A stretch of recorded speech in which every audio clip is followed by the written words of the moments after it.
নৱেম্বৰ মাহৰ শেষৰ ফালে পুলিচৰ নিযুক্তিৰ বাবে আৰু কেইবা হাজাৰো পদ আমি মুকলি কৰি দিম।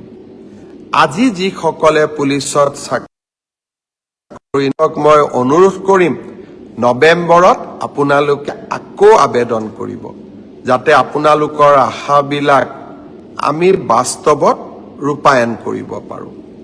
অহা 5 বছৰত আমি আৰু কিমান ল'ৰা ছোৱালীক চৰকাৰী চাকৰি দিব পাৰিম, তাৰ পৰিকল্পনা মই ইতিমধ্যে আৰম্ভ কৰিছোঁ। বিভিন্ন বিভাগৰ লগত কথা বতৰা পাতিছোঁ যে অহা 5 বছৰত আমি 2 লাখতকৈও অধিক ল'ৰা ছোৱালীক চৰকাৰী চাকৰি দিব পাৰিম নে নোৱাৰিম।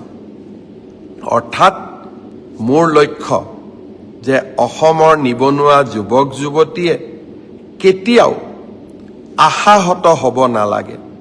তেখেতসকলৰ আশাবোৰ পূৰ্ণ কৰাৰ বাবে আমি আমাৰ আকাংক্ষিত লক্ষ্য যি আমি সন্মুখত ৰাখিছিলোঁ, সেই পথেৰে আমি কাম কৰি গৈ থাকিম।